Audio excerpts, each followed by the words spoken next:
Hi అండి, welcome back to my channel. Jyoshna, Deepa, Karthik, Suraj నలుగురు కూడా రెస్టారెంట్కి వస్తారు. వాళ్ళ పనులు చేసుకుంటూ ఉంటే జ్యోష్న మటుకు దీప చేసే పనులు వేళ్లతో సహా తలకాయ అన్నీ పెట్టి కూడా ఆ పనులన్నీ చెడగొట్టి దీపని ఎలాగైనా సరే ఈ సీఈఓ పోస్ట్కి ఇంకా పోటీ చేయకుండా ఆపేయాలని చెప్పేసి జ్యోష్న ప్లాన్ చేస్తుంది. ఆ ప్లాన్ ప్రకారమే మాణిక్యం అనే అతనికి 10,000 రూపాయలు డబ్బులు ఇచ్చి దీప తీసుకున్నటువంటి రెస్టారెంట్ సైడ్లో ఒక భోజనంలో వచ్చేసి బొద్దింకని పెట్టు, నువ్వు భోజనం చేయటానికి వెళ్ళు, ఆ భోజనం చేసేటప్పుడు బొద్దింక వచ్చిందని చెప్పేసి గోల చెయ్యి, దీపాకున్న పాయింట్లు పోతాయి, ఇంకా తను సీఈఓ పోస్ట్కి పోటీ చేయాల్సిన అవసరం ఉండదు, నేనే హాయిగా సీఈఓని అయిపోతాను అని చెప్పేసి ప్లాన్ ప్రకారం మాణిక్యం అనే అతన్ని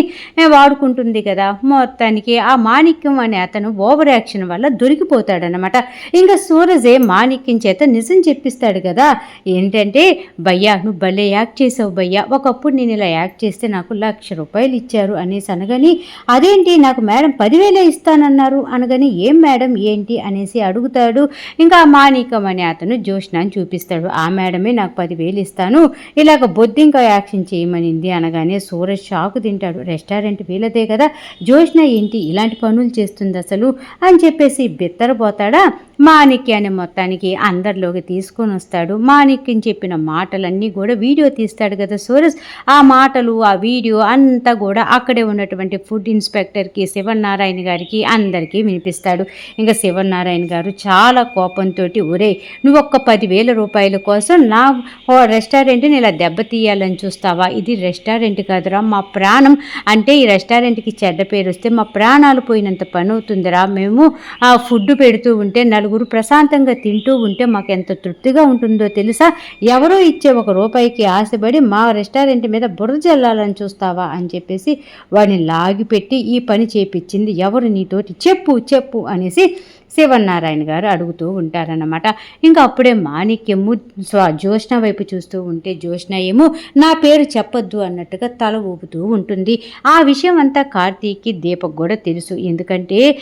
సూరజు సైగ చేసి చెప్తాడు జ్యోష్నని ఇదంతా చేపించింది అని చెప్పేసి. ఆ విషయం ఇంకా కార్తీక్కిను అక్కడ ఉన్న దీపకి అర్థమైపోతుంది కదా, ఈ మాణిక్యం ఎక్కడ జ్యోష్న అని పేరు చెప్తే సొంత మనవరాలే రెస్టారెంట్ పేరు చెడగొట్టడానికి ఇంత పని చేపించిందా అనేసి అందరూ అనుకుంటారు. ఇంకా పరువు పోతుంది, తాతయ్య తలెత్తుకొని తిరగలేడు అనేసి అనుకున్నటువంటి ఇంకా మన దీప, రే నీ సంగతి మాకు తెలిసింది కదా, ఇంకా నీకు ఎవరో డబ్బులు ఇచ్చే ఈ విషయం చేపించారని మాకు అర్థమైందిగా, ఇక్కడి నుంచి వెళ్ళు, ఇంక ఈ దరిదాపుల్లో కానీ మా రెస్టారెంట్ దగ్గర కానీ ఇంకెప్పుడన్నా ఎక్కడన్నా కనపడ్డావంటే నీకు మామూలుగా ఉండదు అని చెప్పేసి దీప కాస్పీకి వాడిని వెళ్ళిపోయేటట్టుగా చేస్తుందన్నమాట. ఇంకా అందరూ కూడా ఎక్కడ పనులు అక్కడ చేసుకుంటూ ఉంటారు కదా. ఇంకా దీపని అడుగుతూ ఉంటాడు సూరజ్, ఏంటి దీప గారు మీకు మంచి ఛాన్స్ దొరికింది కదా, జ్యోష్న ఈ పని చేసిందన్న విషయం మనకు తెలుసు కదా, మరెందుకు మీరు అందరి ముందు ఇలాంటి విషయాలు బయట పెట్టలేదు అనేసి అనగానే కార్తీక్ కూడా దీప వైపు అలాగే చూస్తూ ఉంటే అప్పుడే దీప అంటూ ఉంటుంది, చూడండి సూరజ్ గారు, ఇంకా మన జ్యోష్నని ఈ పని చేపించింది అనేసి అందరి ముందు చెప్పచ్చు, మన పని మనకి ఈజీ అవుతుంది, కాకపోతే అక్కడ ఉన్నది వాళ్ళ తాతయ్య శివనారాయణ గారు, ఆ రెస్టారెంట్ పేరు కూడా శివనారాయణ గారి భార్య పేరే పెట్టారు,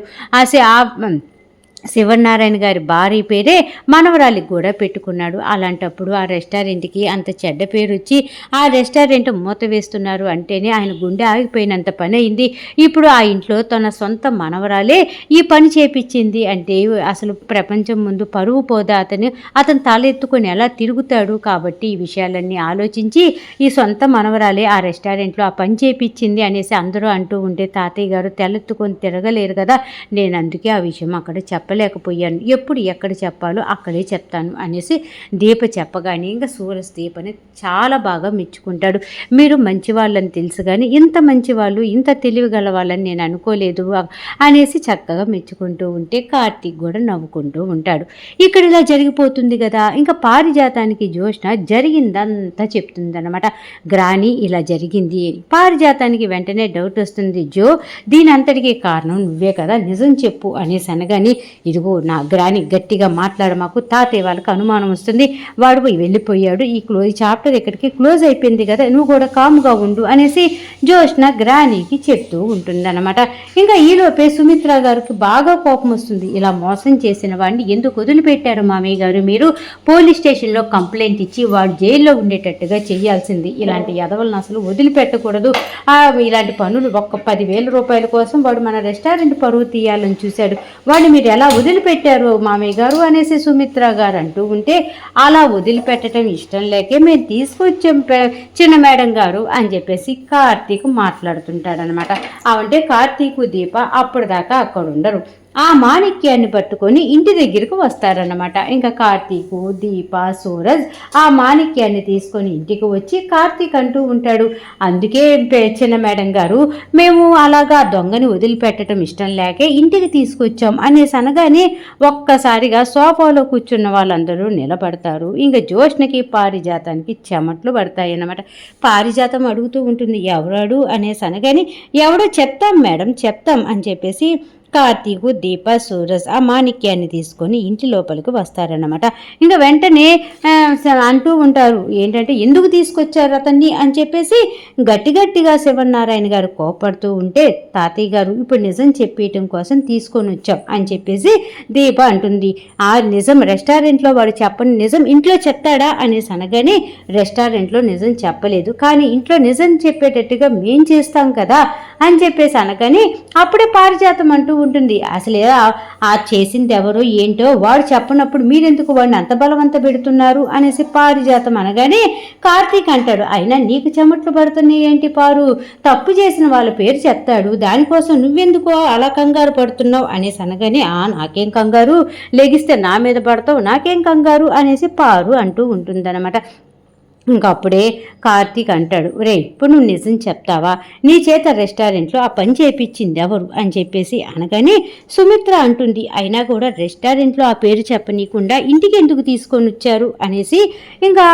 సుమిత్ర కూడా కొంచెం డౌట్గానే అడుగుతూ ఉంటుందన్నమాట. ఇంకా అలా అడుగుతూ ఉంటే ఇంకా అప్పుడే దీప చెప్తూ ఉంటుంది, ఇప్పుడు వాడు నిజం చెప్తాడు, లేదంటే పోలీస్ స్టేషన్కి నేరుగా కంప్లైంట్ ఇచ్చామనుకో, ఆ పోలీసులు 4 బాదులు బాస్తే అప్పుడే నిజం చెప్తాడు అని చెప్పేసి దీప కార్తీక్ అంటూ ఉంటారు. అప్పుడే సూరజ్ అంటాడు, పోలీస్ కేసు పెట్టడము, వాళ్ళు వచ్చి వీడిని తీసుకుని వెళ్ళటం ఇదంతా అవసరమా, పోలీసులకే ఫోన్ చేస్తే ఇక్కడికి వచ్చేస్తారు కదా, ఇక్కడ 4 బాదులు బాధితే నిజం చెప్పేస్తాడు కదా అనేసి సూరజ్ అనగానే కార్తీక్ అంటాడు, అబ్బా బ్రో నువ్వు భలే తెలియగలవాడు, భలే ఐడియా చెప్పావు, ఇగో ఇతనికి 3 ఛాన్సులు ఇద్దాం, 3 ఛాన్సులు ఇచ్చేలోపు కానీ వాడు పేరు చెప్పకపోయాడా మనమే పోలీసులకు ఫోన్ చేసి రమ్మని చెప్దాం, ఏముంది అనేసి 1 2 3 అని చెప్పేసి లెక్కేస్తూ ఉంటారనమాట. 3 అనేలోపు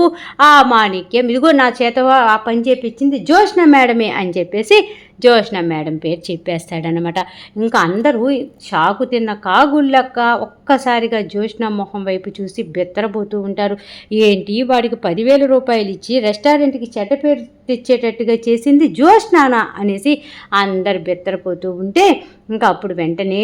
జోష్న అంటుంది, ఏంటి వీడికి డబ్బులు ఇచ్చి చెప్పమంది నేనా, అసలు నేనేనని చెప్పేసి, ఏరా నీకు ఎవరు డబ్బులు ఇచ్చి నా పేరు చెప్పమన్నారా, నాకు ఇప్పుడు అర్థమవుతుంది, వీళ్ళందరూ నా మీద పగబట్టి వీడికి నా మీద అబద్ధాలు చెప్పించి నా పేరు చెప్పేటట్టుగా చేశారు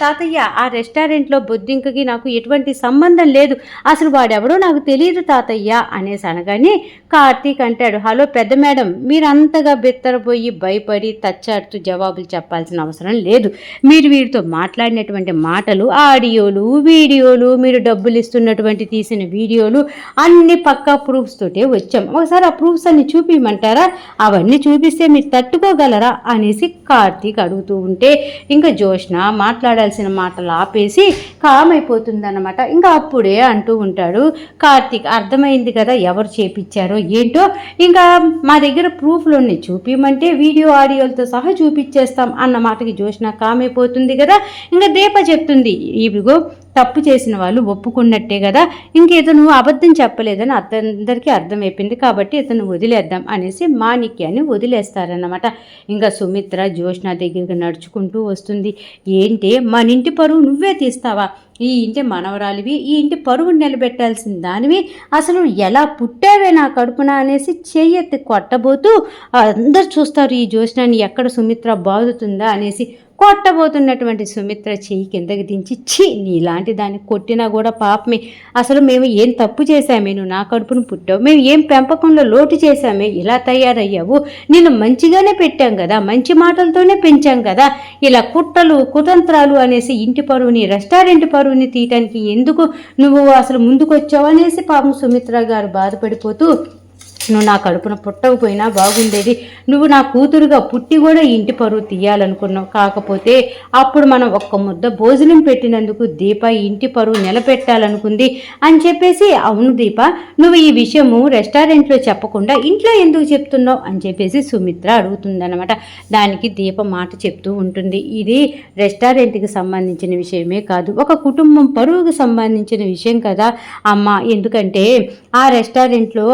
ఇదే మాట రెస్టారెంట్లో వాడు చెప్పొచ్చు, కానీ వాడు ఆ విషయం చెప్తే అక్కడ మీడియా వాళ్ళు ఉన్నారు, ఇంకా అందరికీ తెలిసిపోతుంది ఆ ఇంటి సొంత మనవరాలే ఇలా చేపించింది అంటే రేపటి రోజున ఏ విషయం ఇచ్చైనా జనాలను చంపిస్తుంది కదా అని చెప్పేసి జనాలు రకరకాలుగా అనుకుంటారు, మన ఇంటి పరువు పోతుంది. అలాంటప్పుడు తాతయ్య గారు మీరందరూ తట్టుకోలేరు కదా, అదంతా ఆలోచించి ఎక్కడ ఈ విషయం చెప్తే మంచి జరుగుతుంది, ఎక్కడ ఈ విషయం చెప్తే మంచి జరగదు అని నేను ఆలోచించి రెస్టారెంట్లో వాడు ఆ మాట చెప్పనీయకుండా అక్కడికి నుంచి పంపించేసి వాడిని మళ్ళీ పట్టుకొని మీ అందరి దగ్గర కూడా ఎవరు చేపించారు అనేసి తెలియాలని చెప్పి తీసుకొని వచ్చామమ్మా, వేరే ఉద్దేశం కాదు అనేసి అనగానే ఇంకా దశరథ చాలా పొంగిపోతూ ఉంటాడనమాట. ఇంకా వెంటనే సుమిత్ర అంటూ ఉంటుంది, నువ్వు ఈ ఇంటి కూతురివి కాకపోయినా సరే ఈ ఇంటి పరువు గురించి మా గురించి ఇంతగా ఆలోచించావు అని చెప్పేసి సుమిత్ర దీప దగ్గరికి వచ్చి తల నుమురుతూ ఉంటే పారిజాతం అంటూ ఉంటుంది, సుమిత్ర ఆ దీపని సొంత కూతురు కాబట్టే ఇంటి పరువు గురించి అంతగా ఆలోచిస్తుంది అని చెప్పేసి ఇంకా మొత్తానికి పారిజాతం మనసులోనే అనుకుంటూ ఉంటుంది. అప్పుడు సుమిత్ర అంటుంది, నిన్ను ఏం చెయ్యాలి, అసలు నిన్ను ఏం చెయ్యాలని చెప్పేసి మేము అసలు ఇలా పెంచామా చెప్పు, నువ్వు ఇంకా మంచిదానిగా ఉంటావు, చక్కగా పెళ్లి చేసుకుంటావు, అంత బాగా ఉంటావంటే ఒక పెళ్లి చేసుకోవు, నీ చేతులారా నువ్వు అన్ని సంబంధాలు చెడగొట్టుకుంటున్నావు, అందరి బ్రతుకుల్లోకి దూరి ఇలా నాశనాలు చేస్తున్నావు, ఏం పాపం చేశాం నీకు అని చెప్పేసి ఇంకా చాలా చాలా అనుకుంటూ ఉంటే దీప అంటూ ఉంటుంది, ఇప్పుడు CEO పోస్ట్ గురించి ఇన్ని పనులు చేయాల్సిన అవసరం లేదు జ్యోత్స్న, కావాలంటే ఆ CEO పోస్ట్ నువ్వే తీసుకో అని చెప్పేసి అనగానే శివనారాయణ గారు అంటారు, ఈ CEO పోస్ట్కి జ్యోత్స్న అస్సలు పనికిరాదు, CEO పోస్ట్ కోసం నువ్వు ఇలాంటి దరిద్ర పనులు చేస్తావా అయినా అనేసి శివనారాయణ గారు అంటూ ఉంటారు. అప్పుడే కార్తీక్ అంటాడనమాట,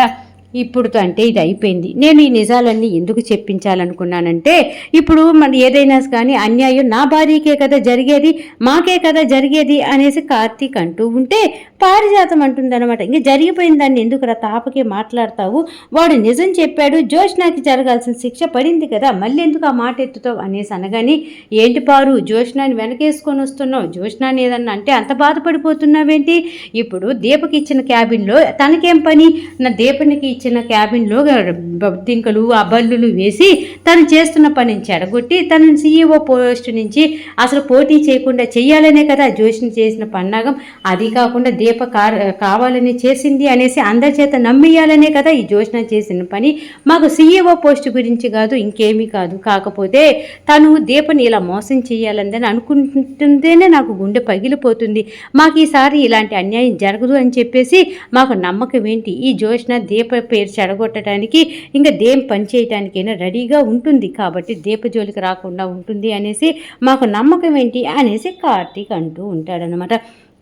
ఇంకా వెంటనే పారిజాతం అనుకుంటూ ఉంటుంది, వీళ్ళు దేనికైనా తెగీయటానికి రెడీగా ఉన్నారు, వీళ్ళు త్వరలోనే సుమిత్ర కూతురు దీపేనన్న విషయం కూడా కార్తీక్ గాడే చెప్పేస్తాడు, వీడు ఇంత తెగిచ్చి మాట్లాడుతున్నాడు అంటే ఇప్పుడు నేను కామయ్యవ్వాలి లేదంటే మామూలుగా ఉండదు అని చెప్పేసి పారిజాతం ఇంకా నోరు మూసేసుకుంటుంది. జ్యోత్స్న మటుకు ఏమీ మాట్లాడకుండా అలాగే నిలబడి ఉంటుంది. అప్పుడే దశరథ గారు అంటూ ఉంటారనమాట, చూడు కార్తీక్ నువ్వు అడిగిన దానికి న్యాయం ఉంది, నువ్వు మాట్లాడేదానికి న్యాయం ఉంది, నీ నీకు ఎటువంటి అన్యాయం జరగదు, మేము న్యాయం జరిగేటట్టుగా చూస్తాం అనేసి అనగానే కాంచన అంటుంది, ఏం న్యాయం జరిగేటట్టుగా చూస్తారన్నయ్య, ఈ జ్యోత్స్న ఇలా పగబట్టింది, నా కొడుకుని బానిసం చేసుకుంది, లాస్ట్కి ఇంటికి పనిమోడిని చేసింది, కారు డ్రైవర్ని చేసింది, ఇది ఎన్ని అరాచకాలు చేస్తూ ఉంటే మేము చూస్తూ ఉండాలి చెప్పు. ఇవాళ రోజున దీప పరువు తీయటానికి వాడెవరికో 10,000 రూపాయలు డబ్బులు ఇచ్చి మరీ తీసుకొని వచ్చింది. ఇది జ్యోత్స్న ఏ పని చేయటానికైనా అసలు ఆలోచించదా, అయినా ఇలాగ తయారయ్యావేంటే, అసలు నువ్వు మా ఇంటి ఆడపిల్లవని చెప్పుకోవడానికే నాకు సిగ్గుచేటుగా ఉంది అని చెప్పేసి కాంచన కూడా తిడుతూ ఉంటుంది. జ్యోత్స్న అలాగే చూస్తూ, బావా ఎంత పని చేసావు బావా, నన్ను ఇరికిచ్చేసావుగా, నేను తప్పించుకోలేకపోతున్నానుగా అని చెప్పేసి జ్యోత్స్న అప్పటికి కూడా కార్తీక్ వైపు దీప వైపు ఊరిని చూస్తూ ఉంటుందన్నమాట. ఇంకా అప్పుడే కార్తీక్ అడిగే ప్రశ్నలకి శివనారాయణ గారు ఏదో జవాబు చెప్పబోతూ ఉంటే ఈరోజు ఎపిసోడ్ అయిపోయింది. మొత్తానికి సీరియల్ బాగుంది, చక్కగా ఉంది, అర్థమయ్యింది అనుకుంటే మర్చిపోకుండా నా ఛానల్ని లైక్ చేయండి, షేర్ చేయండి, సబ్స్క్రైబ్ చేసుకోండి. కింద బెల్ సింబల్ ఉంటుంది కదా, దాన్ని గట్టిగా ఒక్క బాదు బాధేసేయండి. రేపు రాబోయే ఎపిసోడ్లో మళ్ళీ కలుద్దాం. అంతవరకు ఉంటా మరి, బాయ్.